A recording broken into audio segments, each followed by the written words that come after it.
When civilians need help, they call the police. When the police need help, they call the Emergency Service Unit. Police emergency service workers are being credited with saving a woman's life. New York cops in full combat regalia. CNN, there are reports of an explosion possibly.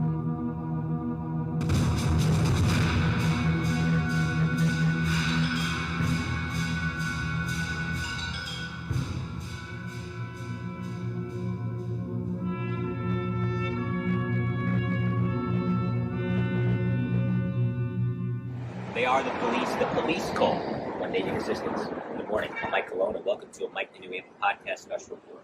The NYPD's Emergency Service Unit, formed in the spring of 1930, has an excellent 92-year history that precedes it. Everything like building collapse, to tactical entries, and the most dangerous criminals you can think of, there is nothing this unit can't and won't handle. In a special edition of the EMET inside the NYPD's Emergency Service Unit, we'll not only get a look at what they do, but how they do it. So join us for the ultimate edition, the definitive edition of the EMET, a documentary.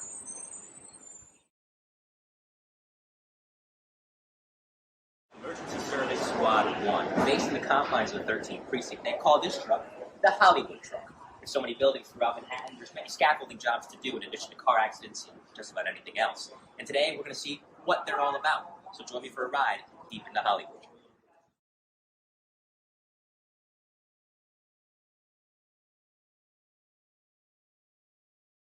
All right, I am here with Detectives Williams and Otero from One Truck. They're going to show us what's inside the heavy rescue truck. What do we have here, guys? This is considered one of our heavy rescue trucks. There are about 10 trucks throughout the city, and each truck helps that particular borough out, along with a smaller rescue truck. But as we have right now, in this particular truck, this particular bin we have is our electrical bin, and then here we have things like a fuse box, which is something simple you find in a household, but it also helps with this truck. Little things like lights and stuff, blow fuses. We kick it back on. We have cables. We have electrical plugs. We have a rolling shield that we keep up here too as well. Usually we'll bring that out on a heavy job that requires serious protection for the men of the unit, as well as the battery. Simple stuff like the batteries for the truck are also here. We have in every car and whatnot, we have in this as well. And jumper cables. Nothing crazy, just something simple. It really get the job done, if that's possible. The next bin we have over here, we have our hearse bin. We call them bins, even though they're big like closets, but we call them bins. Now, every hearse tool we use can be used for something specific or for multiple jobs. We have the drawers of life, we have the spreaders, we also have the Ram TNT, which usually will spread a particular, for example, let's say a car dashboard has been smashed in, and we need to get someone out. So what we do is we put the TNT Ram on a certain part of the car, whether it's dashboard or what have you, to spread the dashboard enough so that we can get the aided out. Or we could use the spreaders to hook onto the dashboard and the front of the car to also make room for us to get in there and help the aided and provide medical needs. The small ones are something that we can usually grab and run with. So if there's a job that needs us to get to another location and we can't get this truck in there, we'll just grab a small hearse tool or motor with the tool itself, grab it and run. That's one of the tests that you have to go through when you apply for ESU. You got to be able to take the first tool with a particular tool. I think it's still going over the wall, barrier wall, and place it within certain holes that they have up. Be able to hold the tool. That's what it is. See if you can hold the tool up high, low, medium, and so forth. We also have cables to supply power. This is like a big giant generator, I would say. So here's where we have the cables where we can hook on to this on this side, and I believe on the other side we have some as well. So we hook it onto that, and we're able to pull the cord out in like a direction to get to where we have to, where the cord wouldn't get jumbled up or bundled up or what have you, and kind of get the job done as quickly and safely as possible. This next bit over here would be our ropes, where we keep high rescue angle type ropes. Right now, this one is a 200-foot rope. We have a 600 rope in the back here, and we have a high-rise kit that has different tools and things that we may need to get the job done for the safety of the aided as well as, of course, us, so no one gets hurt. This bin came in handy on a job in Trump Tower, as well as the Statue of Liberty. Whereas we had to take rope to tie off myself, my partner tied me off, meaning made sure that I was tied in properly. So when I was able to reach out the window, which was removed by the glaciers, that's glaciers, right? Correct?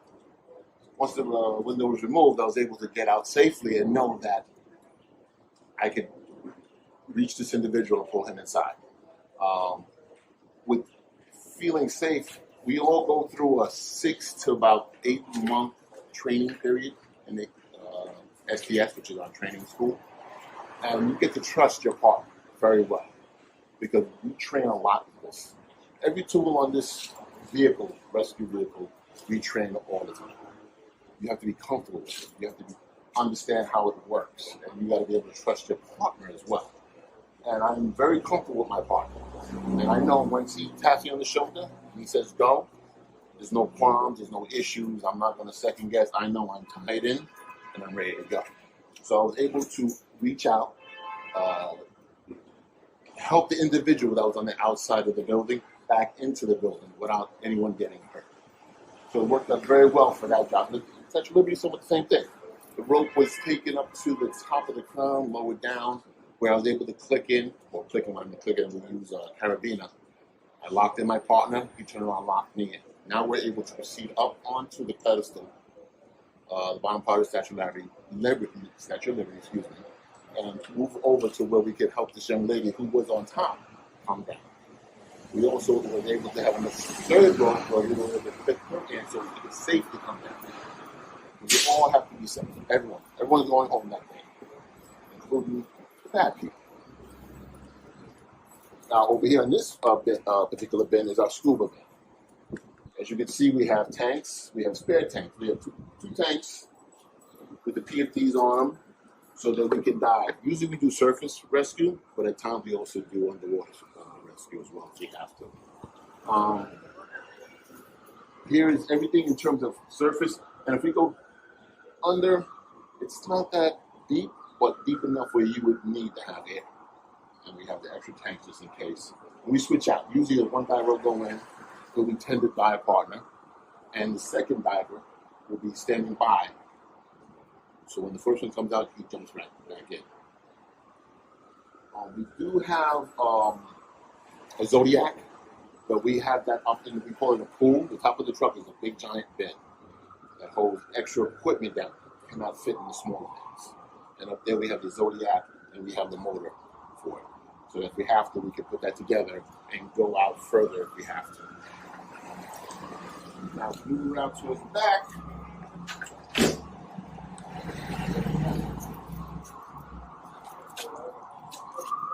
Back here is like we have more tools and more stuff that we use. Like we have a small shield right here on the side. We also have a 6-foot shield, close to the size, about as tall as I am. And that is also to protect us, our legs, our knees, or other members of the team if the round happens to skip off the floor or the side.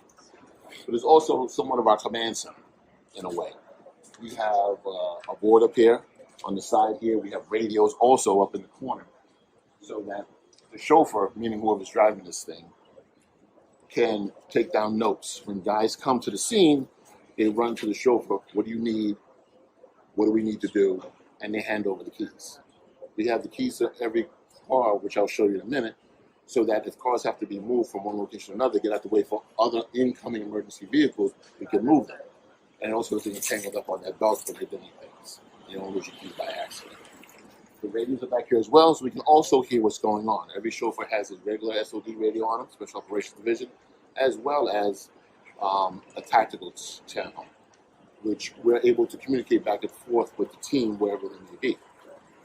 And We also have radios to listen to the division, wherever we are, whether it be the first precinct all the way up to, what's the highest we have, the 115? 123, excuse me, 123, which is Staten Island. So they're all set up there so that wherever we are, we can communicate with the precinct as well as I can communicate with my men and with our division as well. We also have a transit radio / harbor radio, fire, so we can communicate with them as well. We also work as a team together. The fire department and us, we work hand in hand on a lot of things. That's something I may need to communicate with them to let them know, listen, this is what we got. Can you guys come over with this? Or they may do vice versa.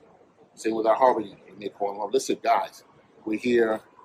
What do you have? This is what the call we got going on. Do you see anything out there? Same with transit. Hey, we're coming down into the subway station. What's going on?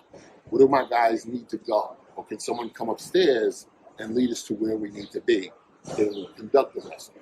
If it is a rescue, or if it's something else, whether it be an active shooter or someone causing a problem that needs to be rectified. Now, this particular truck usually stays inside. We call them quarters or command, and we consider it a resource vehicle. It's something that wouldn't come out normally, but it's here if we need it. Everything that's on this vehicle here is on the smaller vehicles to your right.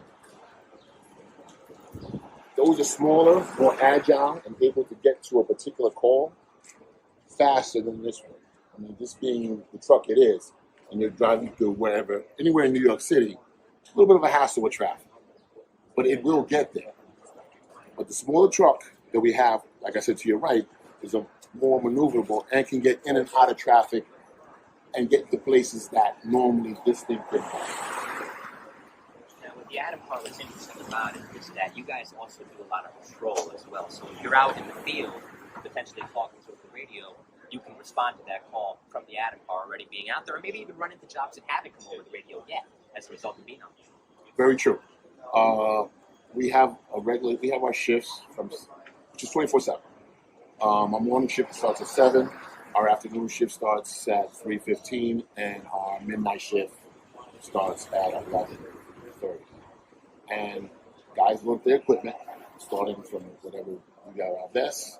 We have plate carriers. We have scuba equipment. Each of us are all scuba certified divers. We're also tactical as well as doing rescue work. So we'll bring on our particular Roco harnesses, as well as we have, like, I have big feet, so I have a huge fit. I had to buy my own, but I have my equipment. It's in my scuba bag, and I know I put it on the truck, whether it be the big one or the small one, as well as our particular rifles that are assigned to us. I myself, yes, I am also assigned to the sniper team, so I have a particular rifle that I also carry with me, as well as the M4 that every member of this unit also has. It's assigned to them. Now, of course, all this stuff goes back to ESU when you retire, because there's no more retired. It's just equipment that we need to get the job. You've been in this unit a long time, almost 20 years, if not over that. What are you most grateful for during your time in such a unit like this? The people. The guys that I work with, guys and gals. The community. I mean, most of my career, I have been up in the Harlem area, up in Manhattan. When I came to ESU, I was assigned down here. So I got a different outlook on the city and the area that I work in. And you get to meet different people, different races, different cultures. And it's just something that you get to understand a lot. You know, and even the guys, you know, up there you work with a certain group of guys, down here you work with another group of guys. But also being in ESU, no matter where you go within the 5 boroughs, you're going to meet a group of people that are like, man, I didn't know this, I didn't know that. So I got to learn a lot. Besides the training I learned from here, which I will take with me even after this. What I'll do with it, I don't know. I mean, whether I get another department, I doubt, but it's good training. And I'm glad to know that in any small way, shape, or form, even after I leave, I can help out, you know, every day. And like I said, the people are great. The joking around, you have a certain family that you may not have in a precinct level. May not. I'm not saying it doesn't have it, but I came out as a housing cop, and it was different. We were a small department in a big one. Then the merge happened, and now everyone's one. So it's like being in a small family setting when you have a unit like this, and you get to know everybody. We get to joke, we sit at the table during lunch or dinner, what have you, and we're busting chops back and forth. We may talk about certain calls we may have had. We call jobs, and well, maybe we could critique it. Maybe we should have done this. Maybe we should have done that. Maybe this would have been better. The job still went well, but it could have been better. I may have deviated a little bit, but hopefully, that kind of explained how I felt being in this department. I stayed here.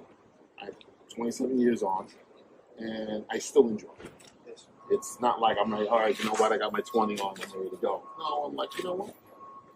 I like what I do. I get up every day, and I come in, and it's like, all right, what's going to happen today? Let's see what goes on. Another great day. Thank you. Thank you.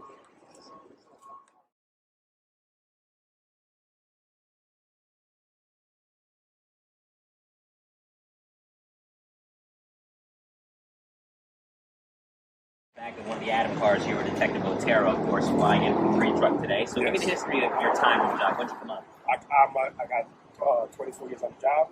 I got into ESU. I've been in ESU now almost 20 years. And I'm assigned to Emergency Service Truck 3 in the Bronx. Truck 3 in the Bronx, a lot of jobs. What do you normally handle out there? Wow. It's an array of jobs, but we get a lot of barricaded emotionally disturbed persons, barricaded perpetrators. We get a lot of water jobs because we're surrounded by Orchard Beach. We have the Bronx River. We cover the Bronx River. And we also, we get, a lot of pin jobs. We have all the highways and byways by us. So it's an array of jobs. Animal jobs. We have a lot of raccoons, dogs. We've had deer. So it's very interesting, the different jobs that we can get. One of the cool things about emergency service is the details. So you have Yankee Stadium in the Bronx, for example. So Yes. Tell me about some of the more interesting details of them. Oh, wow. Well, I could tell you one that's happening this weekend, which is the Motley Crue concert. We have all the parades. But for me, the best detail is when the Yankees play the Mets. The Subway Series, we get to, that's a big detail for us. A lot goes into it. Yep. With all the hazmat details that we have, the kind of terrorism details that we have, the cat cars, interior response, outer response. So it's definitely, I think for me, the best is the Yankee Stadium, especially when the Yankees play. Or when they play Boston Red Sox. Yeah. So that's my favorite detail. Now, what's worth noting is you're an instructor in emergency services special training school. Yes. So tell me about what you teach the new recruits coming in. So I teach several disciplines.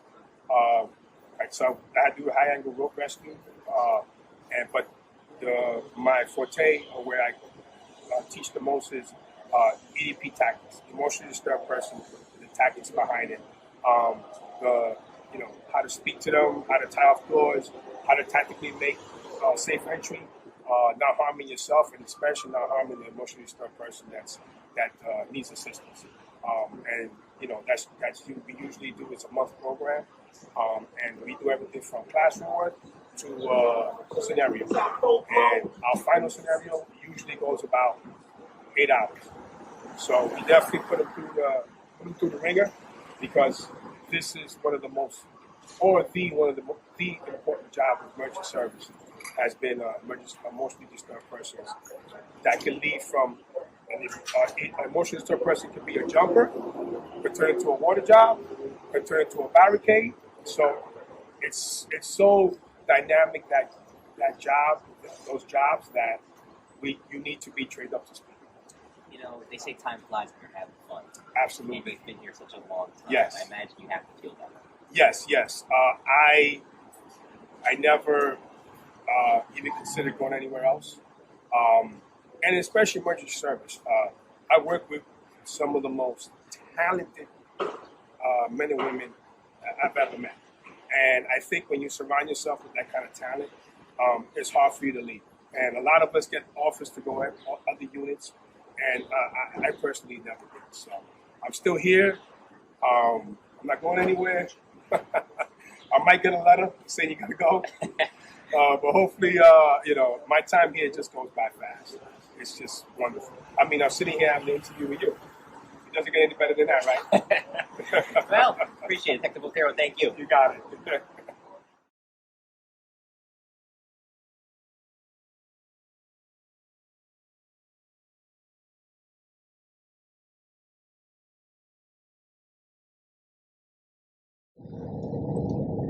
All right, so we're here with the chief. Chief, give me a background of yourself and when you came on the job and when you got to emergency service. Wow, it's been a long time. I have 34 years on the NYPD. I came on the job in 1988, in January of 1988. My first assignment was FTU 7, which covered the 48th precinct in the Bronx. Then I did 6 months there, and then I went to the 34th precinct, that was my home for a few years. Afterwards, I went to narcotics, and from narcotics, I made sergeant. Sergeant, I went to the 23rd precinct. The 23rd precinct, as a sergeant, I applied to emergency service unit, and I was accepted, and that's where I began my career in the emergency service unit. All right, being a supervisor at ESU is a lot different than being a cop. You're not only looking at we got another safety, but unconfirmed safety of GDP. your men This one's in the underneath 4th you. precinct. What's been the most rewarding thing and the most challenging thing about being a supervisor? Yeah, the most rewarding is seeing these detectives and police officers do such a great job at some of these incidents where it goes unnoticed. And these gentlemen, they do a fantastic job. So it's very rewarding seeing them accomplish some of these jobs and making sure that the job gets complete safely. Well, in the other aspect, sometimes we see in some of these incidents where like I said before, they go unnoticed, and that's part of the job that really hits me, because sometimes these guys, ESU members, they respond to these jobs, and you could see like such a restraint that they have into helping individuals. Some of them get shot at, and they don't shoot back just because they want to make sure that everyone is safe. Even the individual shooting, they want to make sure that he comes out of that incident and get the right help, so they could help the public of New York City. So it's very it's rewarding, and also sometimes it hurts when it goes unnoticed, the job that they do. I will say, I was told this by Chief John Boone, retired at the NYPD Special Operations Command. He called this career a magic carpet ride. I imagine you feel the same way. Yes, I do. It is. Yeah, it is very. This job, I love it, and what I'm trying to say is that the most rewarding for me was when I came back as the commanding officer of the emergency service unit, and that was something that I will never forget in my entire life. So back with the chief here, and we notice sometimes in monitoring the frequency on the radio, you hear U1, U2, U3, U4, U5. Tell us about the terminology as far as who is behind what signal in ESU. Okay, when you hear it on the radio, the U1, I'm the one. I'm the commanding officer, so I get assigned as U1, that's the terminology that is used on the radio. U2 will be the executive officer of the emergency service unit. U3 will be the captain assigned to emergency service unit, but also assigned as the duty captain throughout the entire city. So he will be U3. U4 is divided into the city is divided into two parts. One covered by U3, by U4. I'm sorry, by U4, which covers Bronx and Manhattan, and U5 will cover Manhattan. I'm sorry, Brooklyn, Queens, and Staten Island. U4 and U5 usually are lieutenants and also a sergeant if there's no available lieutenant. And he will take that destination for the entire day or the tour that is on. So in front of us here, if we can get the shot of the Adam car in front of us, we notice we see this truck often in most scenarios, not even on a job just per se, but out cruising as we see here. Sometimes we will see the heavy rescue truck. As far as the job response, first there's the Adam car. What will they do? What's their role?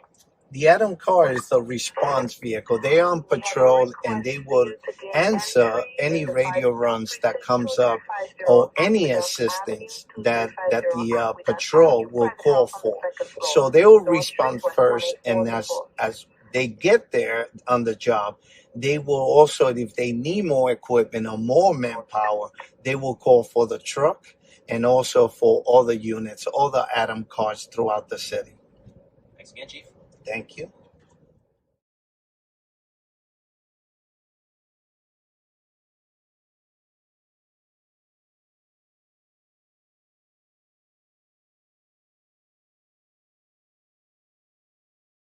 It's always hot in Harlem. You don't believe me? Ask the members of Two Truck, covering 3 precincts. There's a wide array of jobs they can respond to between the 2.5, the 2.8, and the 3.2. Today, we'll check out just what makes this truck the epitome of Harlem heat. Come on.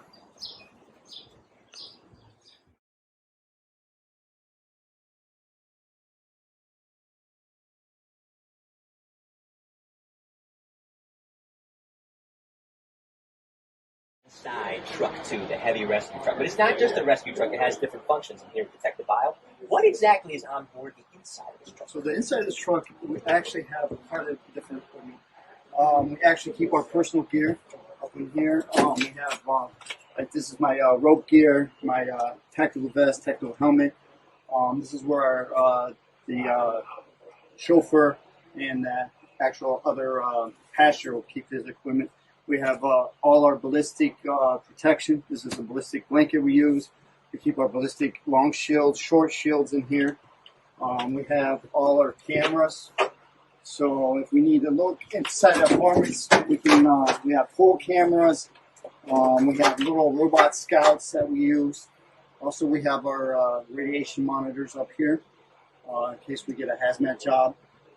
Air meters. Carry night vision goggles. In here, we actually have more entry tools in case we need to get into some harder areas. We carry our Agora, some different cutters. We also use this for a command post. We'll meet up at the back of the truck before we go to a job. All the Adam cars will come here. They'll turn in their keys. I'll give them the assignments, what I need them to do, what equipment they need to bring up to the floor, and so on. So riding to a job, sometimes you have to slap this gear on the fly. It's a little difficult in a confined space like this. How do you manage it? You've been here 9 years, so how do you learn to manage it? Right. Actually, it's not bad back here. This is actually kind of nice when you have a big truck. If it's rainy, cold, it's heated. If it's hot out, air conditioning. You don't have any gear up front. So when you get to the job, you'll come to the back of the truck and you actually put on your gear and go from here. In the Adam car, we do put on our gear in the Adam car. I carry my gear behind my seat. If it's a water job, I'll put on my suit. If it's a rope job, I'll actually harness up inside the Adam car. It's tough, but with practice you get used to it. It must be quite the thrill to drive a truck like this at this size in the streets of New York City. Yes, this is quite the thrill. I'm not a true New Yorker. I grew up in Iowa. So learning to drive a bigger truck in New York City on some of these tight streets up in Upper Manhattan is a little hairy sometimes when You could take a couple mirrors off sometimes. If you can handle that, you can handle anything. Detective Yeah. Lyle, thank you. Thank you.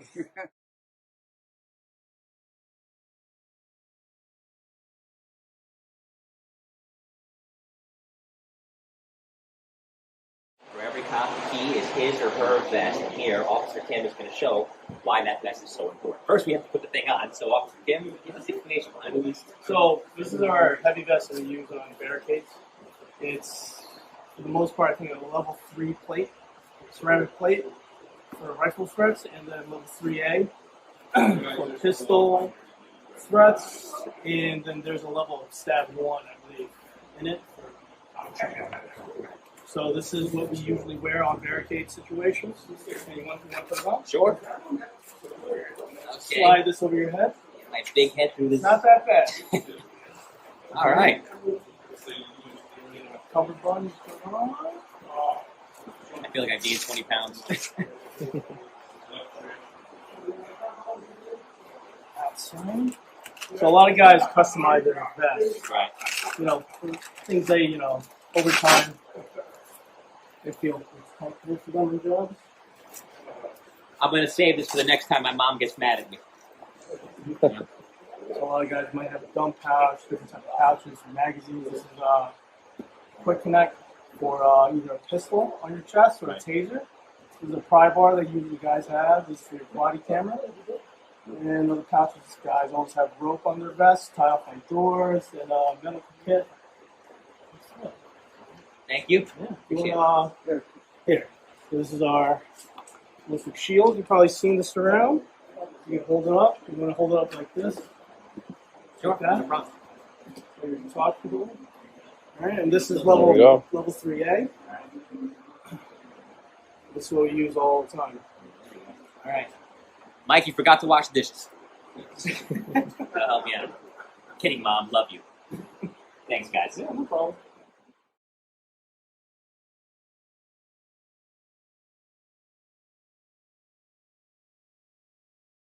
I'm here with the men of Two Truck in Harlem. It's always hot in Harlem. So tell me about a given shift here. Two truck, you get any kind of shift. You get anything from EDP to a jumper on the GW. We have a lot of bridges up here. Anything, raccoons, animal jobs, a lot of lockouts. So, a variety of jobs up here. You covered 3 precincts here.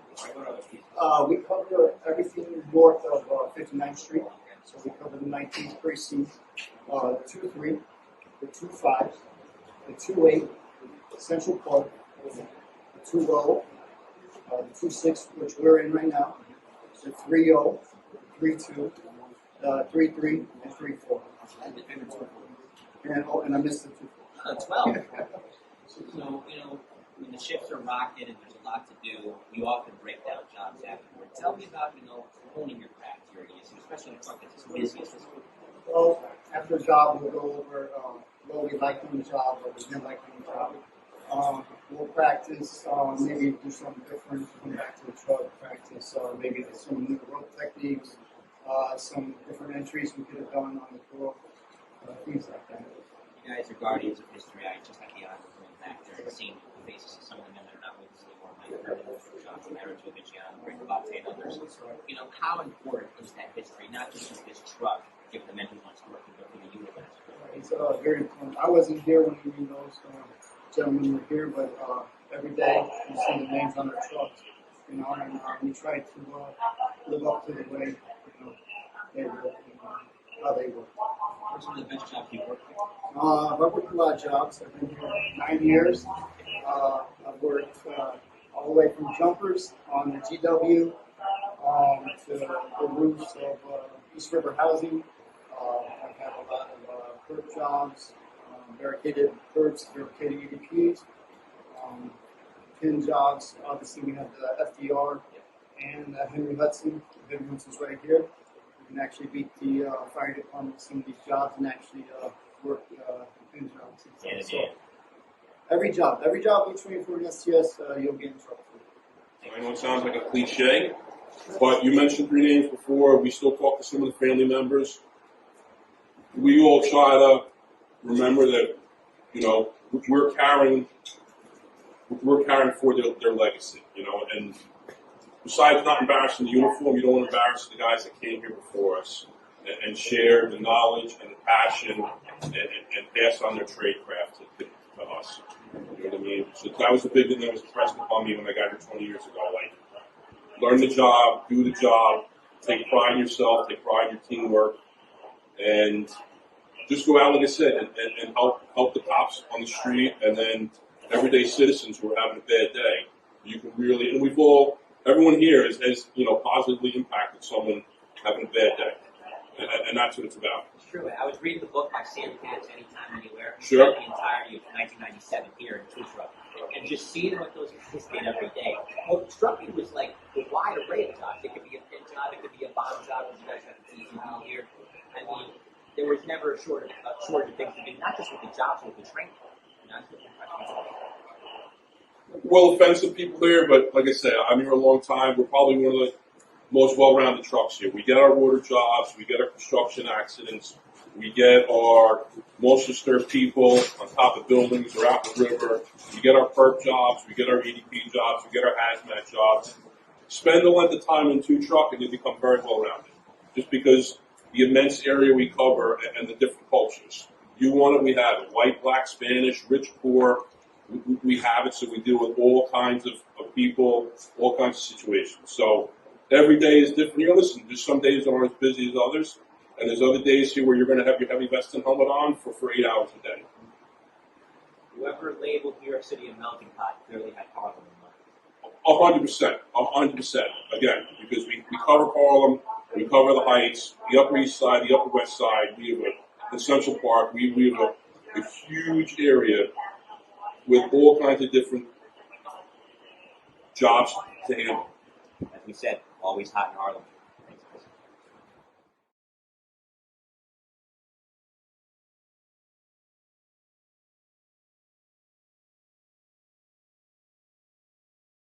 Lieutenant Graham, he's in charge of course Manhattan and the Bronx. Tell me about your day. It's pretty interesting. Yep, my day is I'm in charge of Manhattan and Bronx. Any jobs that require my assistance, I go and I'm there as the boss. These scenes are never calm. Obviously, being calm is key in the face of chaos. What's helped you on these big jobs to keep calm and make sure to give the correct orders to men? To keep calm, knowing that the training that I've had helps me out, knowing that I've experienced members behind me to help me out. That's really all I need. What's the biggest job you can recall working? The biggest job was probably when two shots got fired through the door at my office, and Tony was on that job with me. So I was calm knowing that he was there. So, what's the most rewarding part about being a supervisor? It's not just a chance to work in a truck like this, it's a chance to work across two boroughs, Manhattan and the Bronx. Yep, you get to see a lot of different people, get to meet a lot of good cops and the community along the way, and you get to work with two very experienced officers. Lieutenant Graham, thank you. Thank you.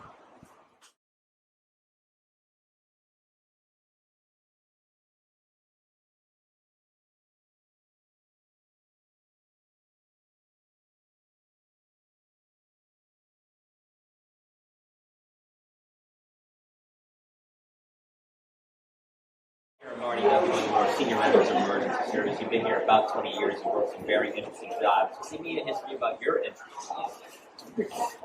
Unfortunately, I got here after the 11th. There was an opening, and they needed people. I had applied. I had a great interest in what the emergency service unit does. I applied, and I was lucky enough to get accepted. So you've been here a while, and now that you're a senior guy, you have the opportunity to train others. What normally do you tell new guys coming in here? We're here to help cops, and we're here to help people having bad days. You become very well-rounded working here in Tucson. Like Stewie said, we cover a huge area. Besides all the precincts we cover 2 more transit districts, and we cover 2 public housing areas. So every day is different here, whether it's a water job, it's an emotionally disturbed person, it's a perp, it's somebody having a medical episode. Every day is different here, so you kind of have to be ready. You go out and you check the load on whatever vehicle you're riding on, and you just try to game what you're going to do. Is you're speaking to your partner in the REP or in the truck, you listen to the radio, you're driving around, and once you get a request, you just have to figure out, like, hey, what do we think we might be dealing with?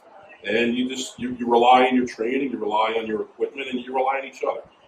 been here a long time. There's animal jobs, and then there's the animal job you worked back in 2003, the tiger in the apartment. Tell us about that, please. It's old news, and I don't want to blow it off. It was an interesting job. It was great for the police department. It was great for the unit. It was great for the emergency service unit. But you know what? Guys and girls are out here every day doing wonderful stuff that you never hear about. Like I said, the big thing is no one comes here looking for notoriety or recognition, but we're here to help regular, everyday cops and patrol. We just don't have the equipment or training. So the tiger job was neat, but it's old news. There's lots of guys and girls in the unit do great stuff every day here that goes unrecognized. And no one's looking for the recognition, but we're a valuable part of the police department. We're kind of the, I hate to use the term, it sounds buff, but we are the tip of the spear. No one's coming. After certain jobs, we're the end all be all. And we have to not make the job go away, we have to solve that situation. We have to figure that job out and try to have as much of a happy or safe ending as we can. As he even like to say, anytime, anywhere. Thank you, Joe. Thanks. A quiet day, but nevertheless a lot of history of the emergency service unit. 92 years of history embodied by the men and the women who are still serving this unit today. We hope to bring you a more eventful special next time. In the meantime, we hope you enjoyed these interviews, and thank you for tuning in to this Mike and New Haven podcast special report.